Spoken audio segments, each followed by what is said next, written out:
جن کو القائم اور الحجہ کہتے ہیں اور قائم آل محمد کہتے ہیں، اور جن کے نام کے بعد عین جیم لکھا ہوتا ہے، عجل اللہ فرجہ الشریف، اللہ تعالیٰ ان کو جلدی ظاہر فرمائے.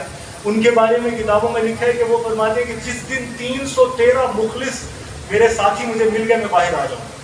تو سن 260 سے لے کر اب 1444 شروع ہو گیا، 313 مخلص اکٹھے نہیں ہو سکے، اور اس وجہ سے دین جو ہے وہ مستقل کومے میں چل رہا ہے. یعنی ابھی اس کو مشینوں کے ساتھ زندہ رکھا ہوا ہے، تو امام آئیں گے تو پھر اس کے بعد اس کو ریسسیٹیٹ کریں گے اور وہ کھڑا ہوگا. لیکن 1979 کے اندر ایران کے بعد علماء نے سوچا کہ یار امام تو پتہ نہیں آئیں گے بھی کہ نہیں آئیں گے، اور کب سے آ رہے تھے اور آ ہی نہیں رہے، اور مطلب کیا بنے گا ہمارا. تو انہوں نے ایک نیا نظریہ پیش کیا، جس نظریے کو نظریہ ولایت فقیہ کہتے ہیں. نظریہ ولایت فقیہ کا مطلب یہ ہے کہ جب امام نہیں ہے تو ولی ہو جائیں. امام گویا اس ترتیب کے مطابق امام ایک پہلا درجہ ہے، ولی اس کے مقابلے میں کمتر درجہ ہے. فقیہ وہ ہے جو عالم ہے، تو عالم کو اپنے زمانے کے سارے علماء مل کر ایک درجے میں مقرر کر لیں اور وہ امام کا نائب بن جائے، اور اس کے پاس وہ سارے اختیارات ہوں جو امام کے پاس ہیں، بس یہ کہ وہ اللہ کی طرف سے وحی نہیں پاتا. یہی تو ہم خلیفہ کو کہتے ہیں. ہمارے نزدیک خلیفہ بھی تو وہی ہوتا ہے جس کو مسلمان مقرر کر لیتے ہیں، اس کو اللہ کی طرف سے وحی نہیں آتی، وہ مسلمانوں میں سے ایک مسلمان ہوتا ہے. علماء اہل حل و عقد اہل مشورہ مل کر اس کو طے کر لیتے ہیں. اس سے غلطیاں بھی ہو سکتی ہیں، اس سے اچھائیاں بھی ہو سکتی ہیں. چنانچہ جب 1979 میں یہ نظریہ پیش کیا امام خمینی نے، ان کے مصطلح کے مطابق امام کہہ رہا ہوں، ظاہر ہے میرے امام تو نہیں ہے وہ، تو امام خمینی نے جب یہ نظریہ پیش کیا تو خود اثنا عشری تشیع کے اندر اس نظریے کے خلاف احتجاج کیا گیا. آیت اللہ شریعت مداری کا نام میرے ذہن میں آتا ہے فوری طور پر. آیت اللہ شریعت مداری ان لوگوں میں سے تھے کہ جس وقت خمینی کی نوجوانی تھی اور یہ ایران کے بادشاہ کے خلاف تقریریں کیا کرتے تھے، تو ایران کے دستور میں لکھا ہوا تھا کہ جو بندہ آیت اللہ ہو وہ بڑے عظمت والا ہے اور اس کے بڑے درجات ہیں اور وہ مجتہد ہو تو اس کے بڑا اکرام کیا جائے گا. تو خمینی ابھی آیت اللہ کے درجے پر نہیں پہنچے تھے. تو خمینی نے کوئی تقریر کی تو سپاہی ہوتے ہیں وہ ہر جگہ ایک جیسے ہوتے ہیں، انہوں نے کہا پکڑو اس کو، اس کی کیسی کرتے ہیں. تو وہ کسی آدمی نے آ کر شریعت مداری کو بتا دیا کہ وہ جو لڑکا ہے اس کو پکڑنے کا حکم ہو گیا، روح اللہ جس کا نام ہے. انہوں نے راتوں رات 5-6 مراجع کو جمع کیا، مجتہدین کو جمع کیا اور باقاعدہ فتویٰ دے دیا کہ یہ بھی مجتہد ہیں اور یہ بھی مرجع تقلید ہیں اور یہ آیت اللہ ہے. چنانچہ ان کو گرفتار نہیں کیا گیا. یعنی خمینی کی آیت اللہ شپ جو تھی وہ خود شریعت مداری کے احسان کے ماتحت تھی. لیکن خمینی جب اقتدار میں آئے تو انہوں نے شریعت مداری کو کہا یہ تو بے دین ہو گیا، اس کو بند کرو، کیونکہ شریعت مداری یہ کہتے ہیں ولایت فقیہ بدعت ہے، جب تک امام نہیں آتے تب تک چپ کر کے بیٹھ جاؤ، کوئی حکومت نہیں ہوگی. اور حدیثیں ان کے مطابق کتابوں میں یہ لکھی ہوئی ہیں کہ جب تک امام ثانی عشر ظہور نہیں کرتے اس وقت تک جو بھی جھنڈا اٹھایا جاتا ہے وہ باطل کا جھنڈا ہے. جھنڈے سے مراد یہ کہ جنگ کے لیے اگر نکلتا ہے کوئی اپنا جھنڈا بلند کر کے جنگ کے لیے نکلتا ہے تو وہ باطل کے لیے جنگ کر رہا ہے. تو خمینی نے شریعت مداری کو بند کر دیا، یہ فضول آدمی. اور ان کے لوگ جو ہیں ایران کے اندر 2 بڑی درسگاہیں سمجھی جاتی ہیں مذہب کی، ایک قم کی درسگاہ ہے اور ایک اس کے مقابلے میں مشہد کی درسگاہ ہے. آج کی تاریخ میں بھی انقلاب ایران کو آئے ہوئے 42 برس تقریباً ہو گئے، بلکہ زیادہ برس ہو گئے. تب سے لے کے اب تک مشہد کی درسگاہ میں یہ تصور ہے کہ مشہد کے لوگ ولایت فقیہ کو درست نہیں سمجھتے. ولایت فقیہ کے عقیدے کے مطابق اگر آپ غور فرمائیں تو ولایت فقیہ کا نظریہ یہ ہے کہ دنیا میں جہاں جہاں کوئی شخص اپنے آپ کو اثنا عشری کہتا ہے وہ اپنے آپ کے ساتھ اتنا مخلص نہیں ہو سکتا جتنا کہ وہ ولی فقیہ کے ساتھ مخلص ہوگا. چنانچہ ہم نے اس زمانے میں دیکھا ہے کہ مثال کے طور پر شام کے، عراق کے اور سعودیہ کے جو اثنا عشری حضرات ہیں ان کی تقریریں اگر آپ سنیں تو وہ یہی گفتگو کرتے ہیں کہ امت کو ولایت فقیہ کی جو ضرورت ہے وہ ولایت فقیہ کی ضرورت امت کو پانی اور روٹی سے زیادہ ضرورت ہے. لیکن ایک وقت تھا کہ خود تشیع کے اندر، اثنا عشری تشیع کے اندر اس کو بدعت سمجھا گیا.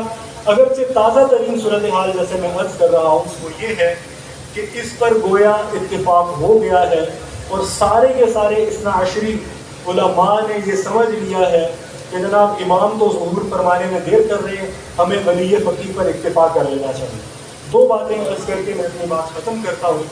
وہ پہلی بات ان میں سے یہ ہے کہ یہ جو مفہوم امامت کا اور پھر اس اثنا عشر کے اندر، ان 12 لوگوں کے اندر اس کے انحصار کا امامیہ اثنا عشریہ نے پیش کیا ہے، نہ صرف یہ کہ یہ قرآن شریف، سنت رسول اللہ صلی اللہ علیہ وسلم، اجماع امت اور قیاس کے خلاف ہے، بلکہ اس کے ساتھ ساتھ یہ ایک ایسا مفہوم ہے جو خود ائمہ اہل بیت اور خاندان اہل بیت کے بھی خلاف ہے۔ اس سلسلے میں دو باتیں، دو حوالے یا دو نقطوں کی طرف آپ حضرات کو متوجہ کر کے میں اپنی بات ختم کروں گا۔ پہلا نقطہ جو ہے وہ یہ ہے کہ حضرت حسین بن علی بن ابی طالب رضی اللہ عنہما کی جب شہادت ہوئی سن 61 ہجری کے محرم میں 10 تاریخ کو، جن کی یاد کے لیے، جن سے محبت کا اظہار کرنے کے لیے اور جن کے دشمنوں سے نفرت اور بیزاری کا اظہار کرنے کے لیے ہم یہاں اکٹھے ہوتے ہیں اور گفتگو کرتے ہیں، حضرت حسین رضی اللہ عنہ کے انتقال کے بعد خود حضرت حسین اور حضرت علی بن ابی طالب جو ان کے والد ماجد تھے، ان کی جماعت کے ارکان میں اختلاف ہو گیا کہ اس وقت ہماری جماعت کی قیادت کس کو کرنی چاہیے۔ میں عرض کروں، اگر اللہ تبارک و تعالیٰ کی طرف سے وحی ہو چکی تھی کہ 12 لوگ یہ امام ہوں گے تو اختلاف کیسے ہو سکتا تھا؟ لیکن اختلاف ہوا، ایک بڑی تعداد نے اپنا امام بنا لیا حضرت محمد ابن علی ابن ابی طالب کو، جن کو ہم محمد ابن الحنفیہ کہتے ہیں۔ ان کا دعویٰ یہ تھا کہ ہاشمی لوگوں کو حکمران ہونا چاہیے، بس اس وجہ سے ان کو ہاشمیہ بھی کہتے ہیں، عیسانیہ بھی کہتے ہیں۔ انہی لوگوں کی محنت کے نتیجے میں آخر تک سن 132 ہجری میں خلافت تبدیل ہوئی، اموی خلافت ختم ہوئی اور عباسی خلافت بن گئی۔ صفاح اول جس کو ہم کہتے ہیں، محمد نام تھا اس کا، حضرت عبداللہ بن عباس رضی اللہ عنہ کا پوتا تھا، وہ خلیفہ بن گیا۔ یہ پہلا اختلاف ہوا۔ خود حضرت علی رضی اللہ عنہ کے گھر کے اندر حضرت علی کے ایک بیٹے نے گویا یہ کہا کہ امام علی بن الحسین جو ہیں وہ امام نہیں ہیں، بلکہ امام کون ہے؟ امام محمد بن الحنفیہ ہے۔ پہلی بات، پہلا اختلاف ہوا۔ اور دوسرا اختلاف کس جگہ پر ہوا؟ جس وقت حضرت امام جعفر صادق رحمۃ اللہ علیہ کا انتقال ہوا، دوسرا اختلاف اس وقت ہوا۔ حضرت امام جعفر صادق رحمۃ اللہ علیہ کا انتقال ہو رہا ہے سن 148 ہجری میں، یعنی حضور اکرم صلی اللہ علیہ وسلم کی ہجرت کے تقریباً 125 برس کے بعد، 130 برس کے بعد۔ اموی خلافت نئی نئی ختم ہوئی ہے، عباسی خلافت شروع ہو رہی ہے۔ اموی خلافت 132 میں ختم ہو رہی ہے، 148 میں امام جعفر صادق کا انتقال ہو رہا ہے۔ امام جعفر صادق نے اپنی زندگی میں اپنے بیٹے اسماعیل کے بارے میں فرمایا تھا کہ میرے بعد یہ امام ہو، لیکن امام اسماعیل کا انتقال امام جعفر کی زندگی میں ہو گیا۔ اب ظاہر ہے شیعہ عقیدے کے مطابق تو امام جو کچھ کہتا ہے وہ اللہ سے سن کے کہتا ہے، اللہ میاں تو غلط نہیں کہہ سکتے، لہٰذا پھر اس جگہ پہ دو عقیدے بن گئے، دو جماعتیں ہو گئی۔ ایک جماعت نے کہا کہ اللہ میاں نے پہلے یہ فیصلہ کیا تھا لیکن بعد میں اللہ میاں کو لگا وہ والا فیصلہ ٹھیک نہیں تھا تو تبدیل کر لیا، لہٰذا اس عقیدے کا نام رکھا بدا۔ پہلے اللہ کے اوپر ایک چیز واضح نہیں تھی، اب کھل کر آئی۔ چنانچہ اب جو فیصلہ اللہ نے فرمایا وہ یہ ہے، امام جعفر صادق اپنی طرف سے تو کچھ کہہ نہیں رہے تھے، وہ تو اللہ سے سن کے کہہ رہے تھے۔ اللہ نے پہلے کہا کہ اسماعیل کو بناؤ، اب اللہ کو بتا ہوا کہ نہیں، موسیٰ کاظم کو بناؤ۔ چنانچہ موسویہ یا اثنا عشریہ کا سلسلہ علیحدہ ہو گیا، اور ان کے مقابلے میں امام اسماعیل کو ماننے والے جو لوگ تھے ان کو ہم اسماعیلی کہتے ہیں۔ امام اسماعیل کا انتقال تو باپ کی زندگی میں ہو چکا تھا، اب پھر کیا کرتے؟ تو انہوں نے امام اسماعیل کے بیٹے محمد جو تھے ان کو خلیفہ بنا لیا، ان کو خلیفہ تو نہیں امام بنا لیا، اسی عقیدے کے مطابق، جس عقیدے کے مطابق اثنا عشریہ سمجھتے ہیں۔ امام محمد جو تھے پھر اس کے بعد وہ گم ہو گئے، 4 برس کی عمر تھی جس وقت ان کے دادا کا انتقال ہوا، اس لیے ان کو محمد المختوم کہتے ہیں۔ اور پھر وہ ایسے گم ہوئے کہ ایک عرصے تک ان کی اولاد کا کوئی پتہ نہیں چلا، یہاں تک کہ کئی برس بعد، تقریباً 200 برس کے بعد جا کر افریقہ کے اندر، شمالی افریقہ میں آج کے مراکش کے پاس جا کر ان کی خاندان کے لوگوں نے مل کر، ابو عبید اللہ میمون القداح نام کا ایک آدمی تھا، اس نے کہا میں امام محمد بن اسماعیل کی اولاد میں سے ہوں، میں ان کی اولاد میں سے ہوتے ہوئے یہاں پر خلافت قائم کر رہا ہوں، میں فاطمی ہوں اور میں امام کی اولاد میں سے ہوں۔ حالانکہ اس کو کوئی جانتا نہیں تھا، اس کا کوئی نسب نہیں تھا، چنانچہ وہ امامت کا سلسلہ 4 5 6 7 امام درمیان میں پردہ غیب کے پیچھے سے ہی ایک دوسرے کے بعد تبدیل ہوتے رہے، اور اس کے بعد عبید نام کا، عبید اللہ نام کا، جیسے پہلے عرض کر رہا تھا، ایک آدمی جو ہے اس نے امامت کا دعویٰ کیا اور وہ امامت چل پڑی. پھر وہ چلتی رہی یہاں تک کہ 487 ہجری میں ایک امام مستنصر باللہ کے نام سے مصر میں تھا، ان کا امام اسماعیلی خلافت کا، اسماعیلی امامت کا.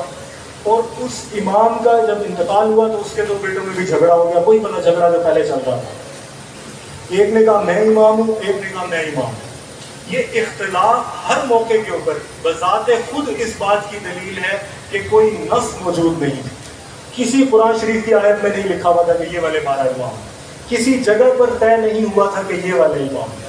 اور پھر ان حضرات نے ایک نے مستعلی کو خلیفہ بنا لیا، امام بنا لیا، ایک نے نزار کو بنا لیا. نزار والوں کو مستعلی والوں نے مار کے بھگا دیا، وہ وہاں سے نکل گئے. اور الموت نام کا شمالی ایران میں ایک قلعہ تھا، حسن بن صباح جہاں پر ہوتا تھا، اس نے کہا جی نزار میرے پاس ہے. کسی نے اس کو نہیں دیکھا، اس نے وہاں پر نزار کو چھپا لیا. وہ نظاری امامت اور خلافت جو ہے، وہی امامت اور خلافت آج تک ہمارے زمانے میں موجود ہے، جس کو اسماعیلی امامت بھی کہتے ہیں. جس کا 49واں امام پرنس کریم آغا خان ہے. کسی کبھی تصویریں آتی ہیں، وہ کپڑے اتار کر فرانس میں نہا رہا ہوتا ہے، اس طرح کی حرکتیں کر رہا ہوتا ہے. وہ ان کا 49واں امام ہے، اور اس کو وہ مولا حاضر امام کہتے ہیں، اپنے آپ کو اصلاح عشریوں سے علیحدہ کرنے کے لیے کہ ان کا امام غائب ہے اور ہمارا امام حاضر ہے. اسی طرح ایک اور اختلاف کی طرف میں آپ کی توجہ دلاؤں گا. جس وقت امام محمد الباقر کا انتقال ہوا، جو حضرت حسین رضی اللہ عنہ کے پوتے تھے، تو امام محمد الباقر کے انتقال کے بعد ان کے بیٹے اثنا عشریوں کے عقیدے کے مطابق امام جعفر الصادق منصوص امام تھے. ہم بھی ان کا احترام کرتے ہیں. لیکن اسی وقت میں امام زید ابن علی، حضرت امام زین العابدین کے بیٹے امام زین العابدین، مجھ سے غلطی ہوئی، امام زین العابدین کے انتقال کے بعد جب امام محمد الباقر کا زمانہ آیا تو اثنا عشری عقیدے کے مطابق امام محمد الباقر امام ہیں، لیکن امام زید بن علی ایک اور ان کے بھائی جو ہیں وہ امامت کا دعویٰ کر چکے تھے. ان کی امامت آج تک یمن میں موجود ہے. بیک وقت اس وقت ہمارے ہاں 4 یا 5 جماعتیں بڑی تعداد میں موجود ہیں. ان میں سے ہر ایک یہ کہتی ہے کہ قرآن کے اندر ہمارے اماموں کا نام لکھا ہو، اور ہمیں قرآن شریف کے اندر، سنت کے اندر، اجماع کے اندر، قیاس کے اندر کہیں پر بھی اس امام کا نام نہیں لکھا. ایک بات تو یہ ہے. دوسری بات جس کی طرف میں توجہ دلانا چاہتا ہوں خاص طور پر، وہ یہ ہے کہ حضرات اہل بیت کرام، حضور اقدس صلی اللہ علیہ وسلم کے خاندان سے وابستہ لوگ، ان کا احترام اور اکرام کیا اہل سنہ کے ہاں ہے یا نہیں ہے؟ واضح طور پر ہے. بہت عرصہ ہوا، ایک عالم دوست ہے، ان کا ایک خط میں نے ایک رسالے میں پڑھا، بہت عالمانہ خط تھا. میں نے ان کو فارسی میں میسج کیا کہ آپ کا خط پڑھ کر مجھے بہت خوشی ہوئی. رمضان شریف شروع ہو رہا تھا، رمضان کی دعاؤں میں مجھے یاد رکھی. تو انہوں نے جواب میں کہا کہ میں تو جب بھی اللہم صلی علی محمد وعلی آل محمد کہتا ہوں تمہارے لیے دعا تو خود بخود ہو جاتی ہے. میں شرم سے غرق ہو گیا. مسلمان ہر درود کے اندر اہل بیت کے لیے دعا کرتے ہیں، ہر نماز میں اہل بیت کے لیے دعا کرتے ہیں. کون سی نماز ایسی نہیں جس میں مسلمان حضور اقدس صلی اللہ علیہ وسلم کے ساتھ ان کے گھر والوں کو یاد نہ کرتے.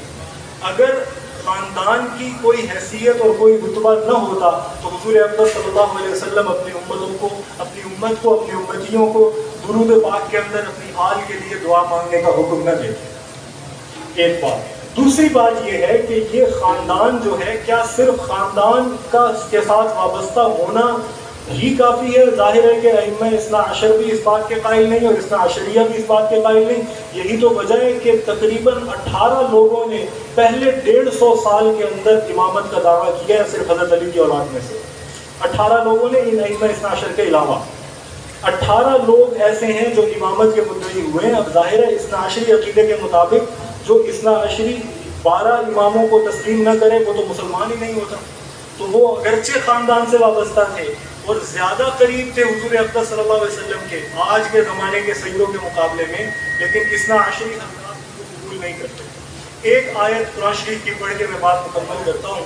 قرآن مجید میں اللہ سبحانہ و تعالیٰ نے سورہ ہود کے اندر حضرت نوح علیہ السلام کا قصہ ذکر کرتے ہوئے ایک عجیب واقعے کی طرف ارشاد فرمایا، ایک عجیب واقعہ نقل کروایا ہے کہ اللہ سبحانہ و تعالیٰ ذکر کرتے ہیں کہ جب سیلاب آیا اور بہت زیادہ پانی ہو گیا تو حضرت نوح علیہ السلام نے اپنے بیٹے کو مخاطب کیا اور فرمایا یا بنی ارکب معنا، اے میرا بچہ ہمارے ساتھ سوار ہو جا۔ تو اس نے کیا کہا، سآوی الی رکن، میں کسی پہاڑ پر جا کر ٹھکانہ لے لوں گا اور میں بچ جاؤں گا۔ تو حضرت نوح علیہ السلام نے فرمایا آج کوئی بچانے والا نہیں ہے، لیکن وحال بینہما الموج، اسی وقت ایک اونچی موج درمیان میں آئی، فکان من المغرقین، اور وہ ڈوب گیا۔ حضرت نوح علیہ السلام کو پدری محبت کی وجہ سے غم ہوا، اللہ سبحانہ و تعالیٰ کی بارگاہ میں عرض کی یا اللہ یہ میرے گھر والا، انہ من اہلک، یہ تو میرے گھر والوں میں سے تھا۔ تو اللہ سبحانہ و تعالیٰ نے فرمایا قال یا نوح انہ لیس من اہلک، یہ تمہارے گھر والوں میں سے نہیں تھا۔